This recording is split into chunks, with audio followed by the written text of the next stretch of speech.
thank you so much for making the time for me to come and talk to you. It would be lovely to be there in person and much better than being on Zoom, but sadly I can't be there. But thank you. And Jeff is the star of the show, so I won't take up too much of your time because I'm sure you'll want to hear Jeff. But I've been given a little opportunity to just talk about the future plans for the Leach Pottery. And we're at such an exciting time.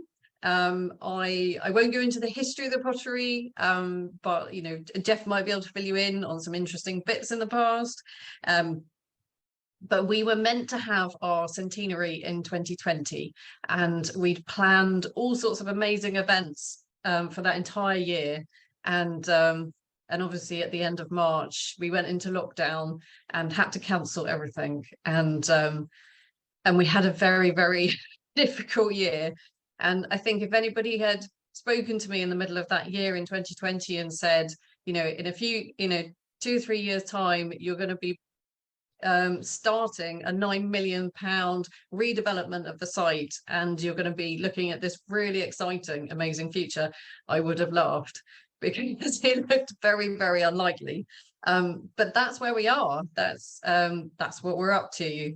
And so, this is a real opportunity to make the most of what is a very interesting, fascinating, important site that is very long and narrow, and sort of between a road and a river, that has this fascinating history that we want to preserve, but also we want to be able to engage more people and tell more people about what we're doing and have more people coming onto the site. And a lot of what we do is about creating community, creating a space for creativity, creating friendships and that exchange of ideas. And we want to be able to have the facilities to do that. So that's what we're aiming to do. And I wanted to bring up a picture of Bernard and Hamada, just to kind of really emphasize that continuity of the importance of people and community, and that sort of a place isn't just buildings. So although I'm going to talk to you about buildings, they're really just there to facilitate the people within them, and that's the most important thing. And what I did want to include was this lovely paper model. For those of you that know John Bedding or have heard of John Bedding, he was able to purchase this for us at auction. And it's a model that was made by Bernard Leach when he was planning out the pottery in 1920. And it's a perfect little miniature replica of what he wanted the pottery to be, and what he built. And it works really, really well as a model, but you can see the thinking behind what he was doing and how logical the original pottery was. And it's one of those things where the museum was set up in 2008 to help preserve the site, and they built a new studio for the potters, which is the complete opposite of Bernard's very logical, sensible setup for a pottery studio. It doesn't function very well. So we had lots of things on site that we wanted to be able to change, and sort of we wanted to be able to expand what we do and have more trainees, more apprentices, more volunteers from abroad coming and sharing their ideas. And so this was one of the things that we wanted to be able to change.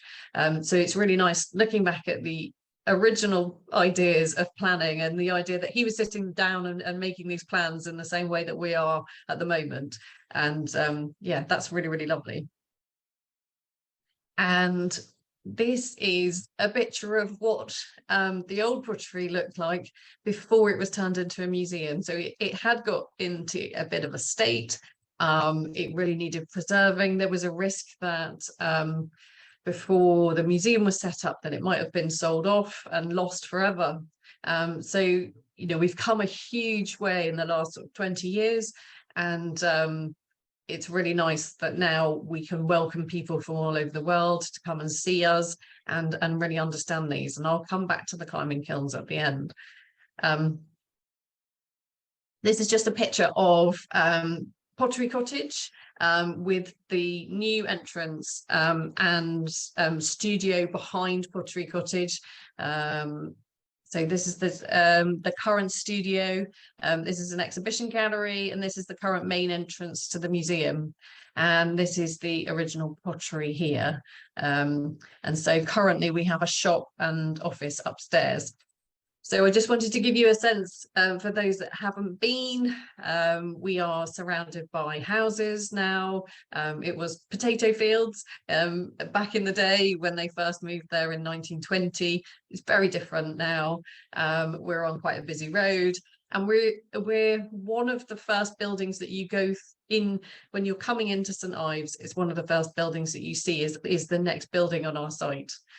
And so this is a cross section of going down the road. So St Ives is at the bottom of the hill if you keep going this way, and Land's End, if you keep going along this road, is up there. And this is the new building that we would like to build with a connecting walkway and a cafe. And so I'll explain a bit more about what we'd like in these buildings. And so we have downstairs a new studio space, which will allow us to train more apprentices, have more artists coming and working with us. We've got sort of combined clay storage and storage facilities and offices downstairs. And then upstairs, we've got a whole learning suite, which will be 3 times the size of what we have at the moment, more than 3 times the size. So we'll have a community space, which is big enough to get a whole school group in. We've got different teaching spaces. They're all lit in the way that the light in St Ives was the thing that attracted a lot of artists to St Ives. So we're really making use of that. So each of those spaces is going to be lit from a different direction. So they're going to have a different feel to them, but still make use of that as a resource. And the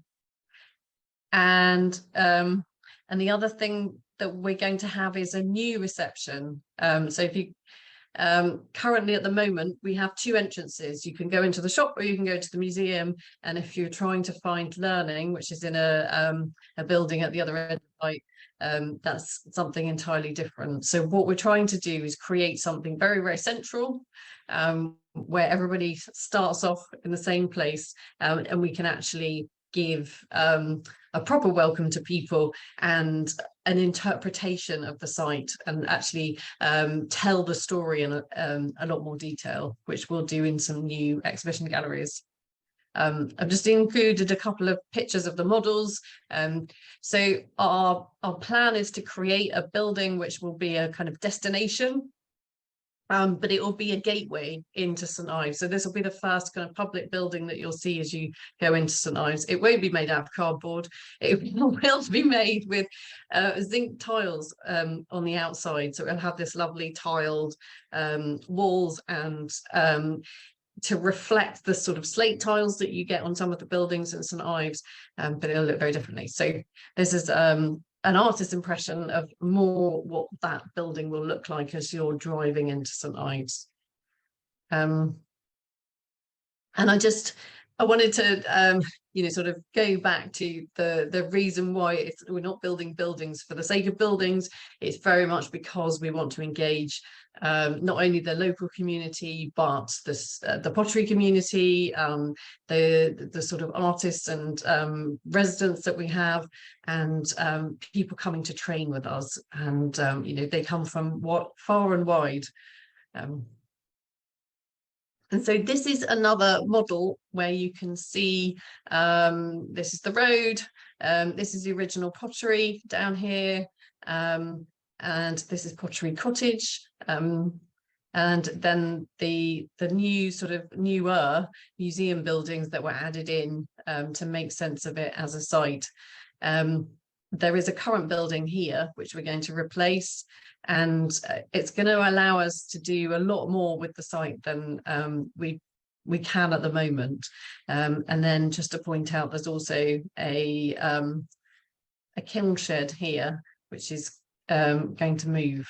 So it's going to move from where it is at the moment, which is currently over here, to the back of the site. This is looking up the road from St Ives. So this is the sort of sense that you'll get as you're coming up to our site. And this is the current entrance to the shop. And this is going to become the new entrance where everybody will come in and out.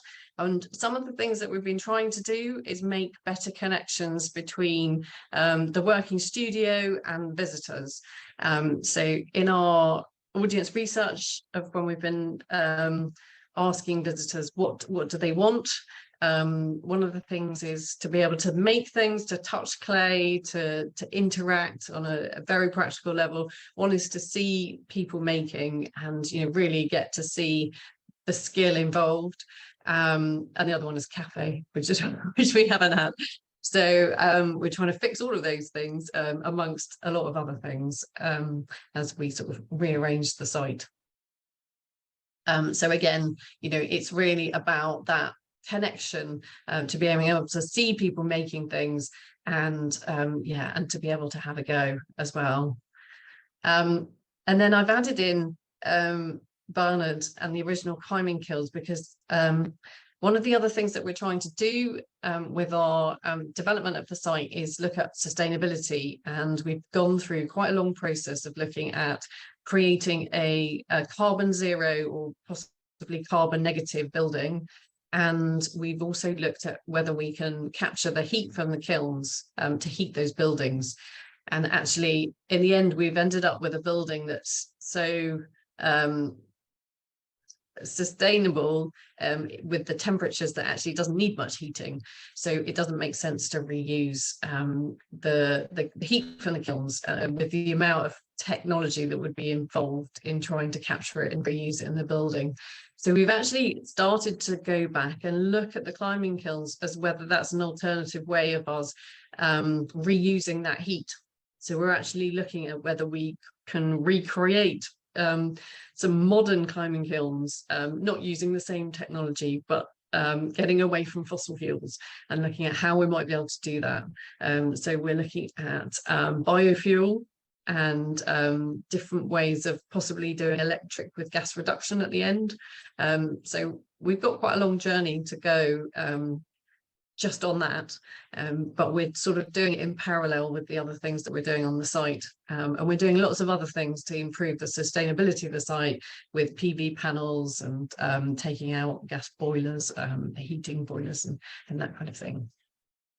We're getting some funding from the UK government directly through some funding that's coming specifically to St Ives.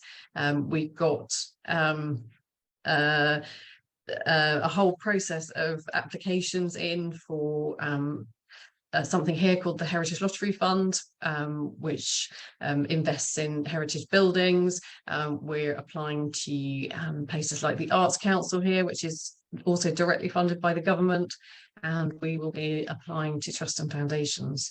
So we've still got quite a journey to go on our sort of our funding, but we are planning on starting on our site next. So this is the first opportunity that I've had to really talk to anybody about the fact that we've actually got our first £5 million from town deals. So that means, and we've got our planning permission to start the first phase of the build. So we're all ready to go, and at the moment we're working on interpretation. So we're working on the sort of new gallery spaces and what kind of interpretation we're going to do in those sites. And we're planning on doing that as a co-curation. So it's not going to be just a curator saying, this is what you need to know, but we are working with our local community, looking at all of the stories. And the lovely thing about St Ives being such a close-knit community, as there are so many people very close to us that have fascinating stories about what life was like at the pottery, and have all these different opinions of how it changed, and you know, and what happened. And so that'll all get sort of captured and sort of brought into that story.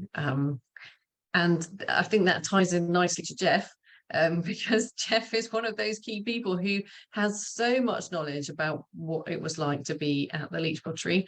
And you know, he brings it to life when he talks about it. And it's a shame I can't really hear him, but I'm sure you'll get to hear some really lovely so, you know, stories about what it was like in St Ives.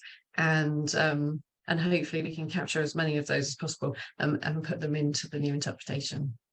So I think probably, unless you've got specific questions, which somebody will have to come very close to ask, I'll hand you over to Jeff, if that's all right.